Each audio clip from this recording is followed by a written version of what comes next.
आमिर साहब, आज कौमी असम्बली का खमीज इजलास हुआ है और पीटीआई की और पीपल्स पार्टी के अरकान की आपस में लड़ाई भी हमने देखी है। राजा परवेज अशरफ साहब ये कहते हैं कि पीटीआई वाले खुद ही नहीं चाहते हैं कि ये तरमीम पास हो। आपको क्या लगता है, हुकूमत कामयाब हो पाएगी? पहली बात तो ये है कि असम्बली का अब यही तरीकाकार बन गया है।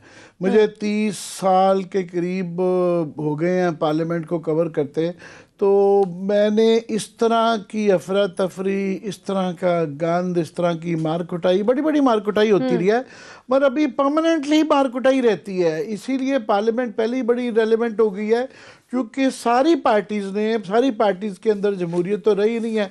वो सारे अपनी एटीएम्स को, पावर लॉबीज़ को ज़्यादातर टिकटें दी जाती है। बड़ा इक्का दुक्का कोई वर्कर टाइप नज़र आता है। तमाम ही पार्टीज़ का यही हाल है। उसकी वजह से जब वो पावर लॉबीज़ आ जाती हैं तो वो सिर्फ अपने अपने, कोई सीमेंट के वालों का नुमाइंदगी कर रहा है, कोई इंडस्ट्री की नुमाइंदगी कर रहा है, कोई बड़े बड़े बड़े फ्यूडल्स की कर रहा है। जो नुमाइंदगी नहीं हो रही, जो कि पार्लियामेंट को करनी चाहिए, वो अवाम की है, अवाम की बिल्कुल नहीं हो रही। और इसमें किसी एक पार्टी को कसूर नहीं ठहराया जा सकता, सारी पार्टीज का इसमें कसूर है। दूसरा ये है कि मेरा ख्याल है कि पीटीआई ने, इनके पास शुरू में टाइम होता है कि जो इन्होंने पकड़ दकड़ करनी थी ये शुरू में कर लेते, या ये कोई जो है अपना थाना कचहरी का निज़ाम, या कम से कम जुडिशल एक्सपीडिशन के अंदर कुछ रिफॉर्म्स कर देते। वो टाइम हो गया मिस। अब ये है कि ये सारा तफ्तीश का सिलसिला और करप्शन के केसेस का सिलसिला सियासत से मिक्स हो गया है, और अपोजिशन ज़ाहिर है बहुत ज़्यादा डेस्परेट है, क्योंकि ये पिछले 30-35 साल का एक निज़ाम है, ये उसको तब्दील करने के मुतरादिफ है। और इस हद तक पीटीआई ठीक है कि ये आसान काम नहीं है। ये नहीं आप कर सकते कि 35-40 साल के ये धड़े बने हुए हैं। एक एक पार्टी ने, पीपल्स पार्टी ने 30-35 साल हुकूमत सिंध में किया है, इन्होंने 30-35 साल जो है पंजाब में किया है। तो वो पूरा एक उनके साथ नेटवर्क्स हैं, पावर के नेटवर्क्स हैं, और वो आसानी से नहीं हटेंगे, बिल्कुल उसमें ठीक है। और दूसरा, कोई पीटीआई के अंदर कोई इतनी अकल, समझदारी, और अपना भी माशाल्लाह उनकी कोई परफॉर्मेंस इतनी अच्छी नहीं रही कि ये मौका मिलने के बाद एक होता ना समझदारी से इसको किया जाए, सो उसका भी फुकदान है। तो नतीजा ये है कि लड़ाई, मार कुटाई और जो है ना, बस यही नज़र आ रहा है। बाकी रह गई पीडीएम फिर एक्टिव है। पीडीएम का ये है कि पीडीएम का ज़ाहिर है, हम पहले ही कह रहे थे कि सियासतदानों को बड़ा सोच समझ के बड़ी बड़ी बातें करनी चाहिए, डेडलाइंस देनी चाहिए।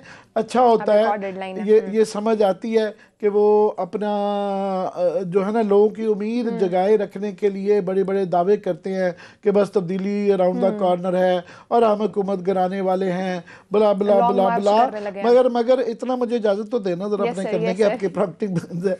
तो वो अपनी उसके अंदर नारे देने होते हैं, मगर इतने बड़े जब आप नारे बड़े लगा देते हैं और पूरे नहीं उतरते, उसके बाद फिर एक डाउन स्लाइड आती है, जो कि एग्जैक्टली पीडीएम के साथ हुआ। कि हमने पहले दिन से ही कहा था कि इनका जो इस्तीफ़ों का है वो गलत है।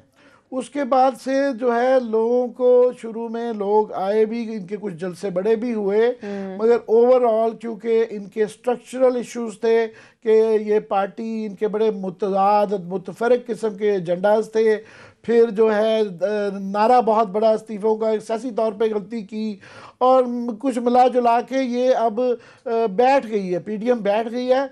और बैठी हुई चीज़ को उठाना बड़ा मुश्किल काम हो जाता है। एक दफ़ा मूवमेंट, तहरीक गिर जाए तो वो उठाना मुश्किल हो जाता है। और आइंदा आने वाले दिनों में ये ज़रूर कह रहे हैं कि जी हम अब मार्च में कह रहे हैं, मार्च में 15 मार्च से कि जी दोबारा धरना करेंगे, तहरीक करेंगे। तो मैं समझता हूँ इसके बाद एकदम से सारा फोकस सेनेट के इलेक्शन पे पहले ही आ गया है, वो सेनेट के इलेक्शन पे आ जाएगा, फिर चेयरमैन बनेंगे, डिप्टी चेयरमैन बनेंगे।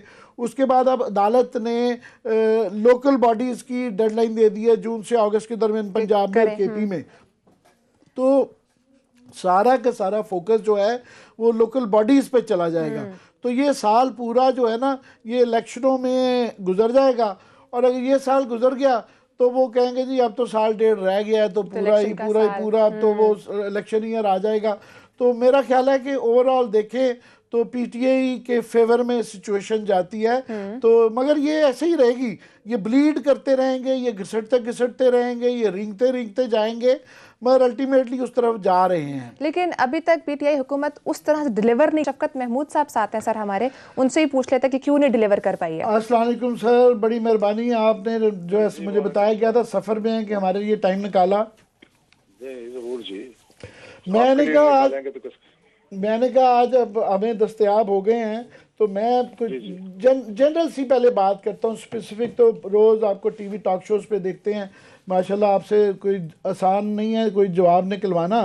मगर जनरल बात यह है शफकत साहब कि जो पीटीआई को बड़ी उम्मीदें थी लोगों को पीटीआई से, और बड़े बड़े दावे थे, मगर उसके बाद फिर अभी जो हाल देखते हैं कि महंगाई बहुत ज़्यादा है, फिर उसके बाद तेल, बिजली, गैस, वो है आटा चीनी की कीमतें बहुत ज़्यादा वो हैं, कम हो जाती हैं। फिर कचहरी का वही वाला निज़ाम है, बल्कि कई दफ़ा तो आगे से भी ज़्यादा ख़राबी है कि वही सिफारिशों पे तैनातियाँ हो रही हैं, उसी तरह कमीशन खाए जा रहे हैं। तो वो एक ओवरऑल मैं आपसे ओपिनियन लेना चाहता हूँ कि ये ख्वाब तो नहीं था जो आपने हमें दिखलाया। नहीं, देखें, मेरा ख्याल है कि शायद आपकी इंफॉर्मेशन ऐसी होगी, लेकिन मैं आपको कुछ चीजें बताता हूँ। इकोनॉमी को आप देख लें, जो इकोनॉमी के हालात हमें मिले थे, जिस तरीके से एक बिल्कुल दिवालिया निकला हुआ था, एक डॉलर जो था उसको मजबूत करने के लिए हजारों लाखों अरबों डॉलर फेंक दिए गए थे, करंट अकाउंट डेफिसिट 20 अरब पे पहुंच गया था। तो इन हालात में जो इकोनॉमी मिली, उसके बाद आज देखें क्या सूरत हाल है।